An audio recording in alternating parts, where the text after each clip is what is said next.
কত কষ্ট, কত যন্ত্রণা, কত বেদা আমরা সইতেছি। দূর ব্যাপারে কারো বাবা, কারো মা, সবাই আমরা আসামে রেখেছি। তুমি সবাইকে হেদায়েত দান করো। আল্লাহ আমাদের এইদিকে সামনের দিকে দেন, তোমরা আগে বাড়াই দিন। এরকম বাড়াইও আজকে খোদা ছুরি মেরে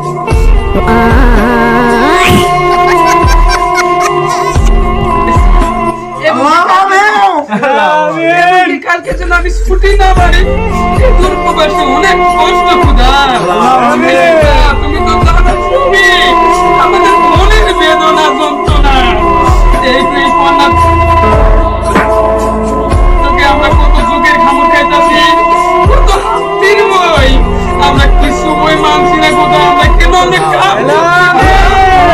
সবারই মনের মধ্যে তৌফিক দান করো।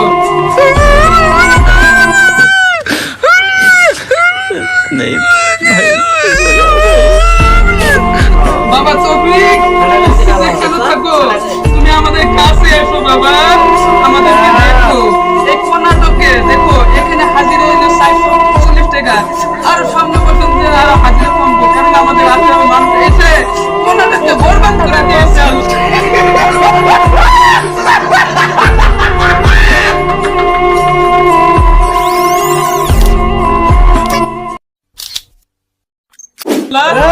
আল্লাহ এরকম বরবাদ করেছে, আমরা কিছুই পাই না, কোথায় যাইও শান্তি পাই না।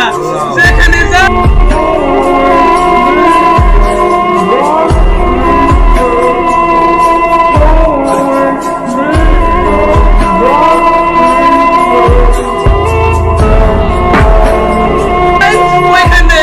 খালারা তোরা এখান থেকে যা।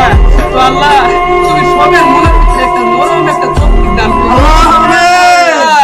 তোমরা খাবার জন্য আমাদেরকে তৌফিক দান করো, যেন কাম করে খাইতে পারি। আল্লাহ আল্লাহ এই দেখো সামনে আমাদের ইলেকশন, এরকম পিকনিক আছে আমাদের ইলেকশন আমাদের বাড়িতে দেখো। আল্লাহ আমিন।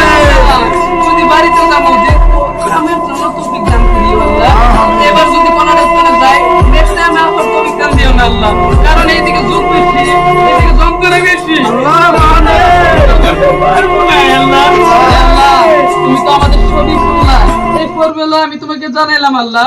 এ আল্লাহ তুমি তো জানো আমাদের আসাম থেকে এই বাইরে এসে কত কষ্ট করতেছে আল্লাহ, কারো দোকানে, কারো ইয়েতে কত কষ্ট করতেছে। ওর ঘরেই বসে আমরা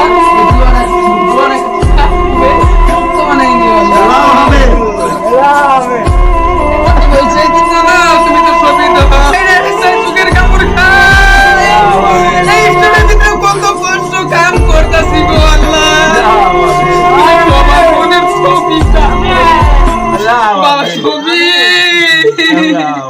তুমি কোথায় বাবা আমি জানি না, তুমি আমার সামনে হাজির আল্লাহ। তুমি তো সবই জানো, সবই দেখো। আমাদের মনের ভিতরে তুমি কবুল কইরা দিও। মনের ভিতরে মনের ভিতরে আরো আল্লাহ তুমি তো সব জানো। আমাদের খিস্তি দেখো না, তুমি আমাদের হিসাব করে দিও।